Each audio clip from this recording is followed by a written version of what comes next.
Hey, I'm Rib Hillis for AOL's Minute Fixes. Now, something we probably all have in our apartments and homes is peeling paint and cracks in the walls. It's just sort of a part of life. Well, rather than not do anything about it today, I'm going to show you how to deal with it. Now, behind me, we have two different types of cracks right here. This one is more of the peeling paint one. You can see it's very rough and bumpy.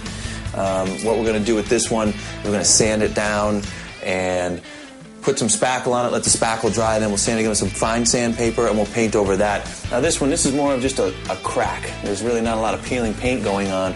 And so what we'll do with this one is just, we'll put the spackle right on it, let that dry, sand it, and then paint it. I mean, we're going to deal with these problems a little bit differently, but the end result's the same. We want to have a nice smooth surface on our wall. It blends in with the existing wall, and you won't even know that those cracks are there.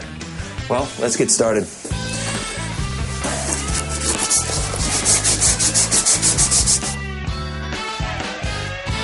So that looks pretty good.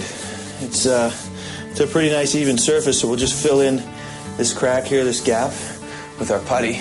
Just plop this right on.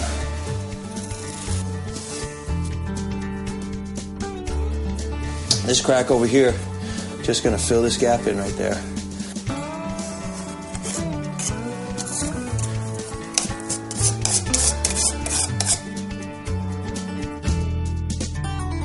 All right. You know what? I think that's pretty good. We got a nice good layer on there. Now what we got to do is literally just let this dry.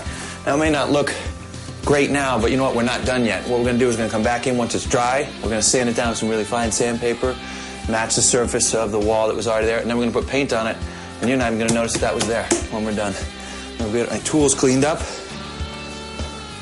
Okay, let's check on this. Yeah, that's pretty good. It's nice and dry. So we can take our sandpaper, start to sand it down, make it a nice, even, smooth surface.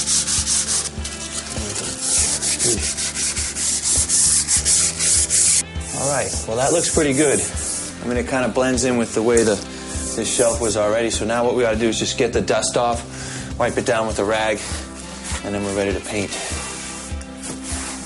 So we actually have the same paint that was on the walls before, so that's great. But if you don't, you can take a piece of paint chip or something like that, take it to your local hardware store. They have machines that will actually match the color for you, computers, and they will get that so it's almost a perfect match.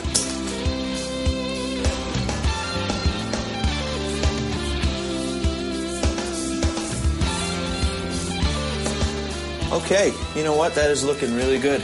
You can see this is where our chipped paint was. Pretty smooth, blends right in, and this crack, that turned out fantastic. It's all filled in, blended in. Our paint's dry, and everything is looking good. We got our books up on there, and now, look at that. I mean, look at that. You can't even see it. This is where the chip paint used to be, and then right here, this is where that big giant crack was, and it blends in perfectly. Love that. Well, I'm Rib Hillis. That's all it takes.